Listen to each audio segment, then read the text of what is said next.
tout de suite. Voici quelqu'un inclassable. Soren Prévost. Monsieur Pénac, quand vous venez nous voir pour la première fois, je vous présente ma basse-cour. C'est un être étrange. C'est un être étrange parce qu'il répond à des questions qu'on ne lui a pas posées. Oui.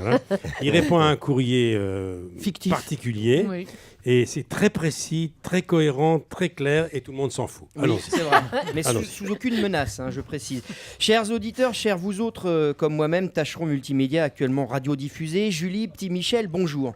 Vous le savez, depuis le temps que j'officie humblement derrière ce micro emmoussé, d'une manière générale, je ne mâche pas mes mots, encore moins ceux des invités, fussent-ils écrivains. Certes, je suis carnivore, et si symboliquement les mots sont la viande de l'auteur, je ne mâcherai pas ceux de Monsieur Pénac. Non, je préfère les lire, ils ont tellement plus de saveur. Et je vais aussi répondre au courrier qu'il a reçu ici, et croyez-moi, il y en a du gratiné. Vous l'aurez compris, cette chronique est sous le signe de la bouffe. J'adore la bouffe. Première lettre. Une première lettre de Roland Garros. Garros qui Garros Gorille qui dit alors. S'arrête, votre comprimé.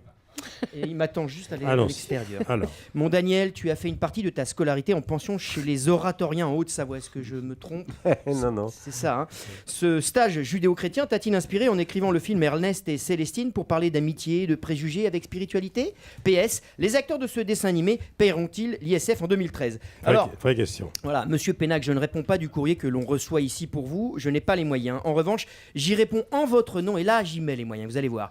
Cher Monsieur Garros, le parcours scolaire et périscolaire de Daniel Pénac n'a en rien influé sur son travail d'auteur. Toutefois, on peut penser que certains de ses livres auraient eu une autre couleur s'il avait été en pension chez les moines trapézistes de Sucy-en-Brie, ou bien, et je n'invente rien, attention, chez les sœurs bénédictines de la commune de Dourgne, dans le Tarn, à l'abbaye Sainte-Scholastique. Et oui, Monsieur Pénac aurait certainement mis des bénédictines partout dans ses livres s'il avait été en pension chez elles, à Sainte-Scholastique, et que ça existe vraiment, cette abbaye. Parce que quand on y a goûté une fois, on ne peut plus se passer du chaud à l'élastique. Hein, Michel? Et oui, chaud à l'élastique, bien sûr. oui, que celui qui n'a jamais chauté à l'élastique me jette la première pierre, mais qu'il le fasse vite avant que je n'entame cette deuxième lettre.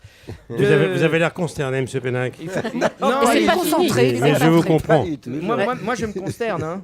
Il ne faut pas que je Attention. rappeler les moines trapézistes de Sucy-en-Brie après Oui, on en l'émission. reparlera, j'ai leur adresse. Donc une deuxième lettre de Jackie Chan, parlementaire, artiste martial et partial selon les sujets et les combats qu'il traite, qui dit... Daniel, il n'y a pas trop de kung-fu dans tes livres, mais ça, je ne t'en veux pas. Sinon, à quand un beau roman sur la guerre, l'armée, le service militaire? Parce que moi, j'adore la bagarre. Alors, Monsieur Pénac, ce courrier peut Parfait sembler... comme bruitage. Merci. Ce cri, c'est magnifique. Mais ça revient de très très loin. Tout est ça fait à la aussi. maison. Ah oui, non, mais tout c'est est fait main. C'est fait à la bouche. Oui. Monsieur Pénac, ce courrier peut sembler piégé, voire terriblement abscon, et pourtant il ne l'est pas. En y répondant, nous allons très vite retomber sur votre œuvre. Cher Jackie Chan, Daniel Pénac écrit selon ses envies des romans, des livres pour enfants et parfois des essais, dont un sur le service militaire écrit en 1973, si je ne m'abuse. Le service militaire au service de qui fut suivi à l'époque d'un essai-réponse du général Bijard, très étonnamment intitulé Le service militaire au service de qui? Bah de moi mon con. Et ensuite, à la suite duquel fut édité à compte d'auteur et face d'œuf, ici le service n'est pas compris. Brûlot au vitriol de Fernand Dussault, garçon de café et chef de rang, décédé la même année en décapsulant une banane à la brasserie La Molle, porte de Saint-Cloud, brasserie qui depuis est devenue une chausseria suite à l'incendie d'un croque-monsieur en cuisine. Alors voilà, attendez Michel, mais j'ai l'étrange sensation d'être en train de dire n'importe quoi. Mais c'est pas d'hier. Ouais, mais c'est vrai, et ça fait du bien de dire n'importe quoi dans les médias. Mais je suis pas le premier, hein, Cahuzac? Tu m'entends, Cahuzac? Cahuzac? Ouais, moi aussi je dis n'importe nawak.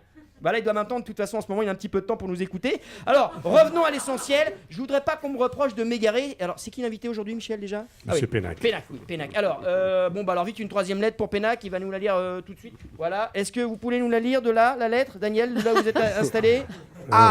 Ah, c'est bien, donc impeccable, la vue c'est parfait. Donc pour moi ce type est apte, hein, A comme apte à continuer d'écrire, apte à rester ici pour écouter les âneries qu'on va lui débiter jusqu'à 11h30. Et croyez-moi c'est long. Et moi je suis apte à fermer le caisson, mais avant de fermer le caisson, je vais pas dire au revoir à Monsieur Pénac, je vais surtout lui dire, et parce que je l'adore, bonjour Daniel, bien ou bien? Merci Soren Prévost.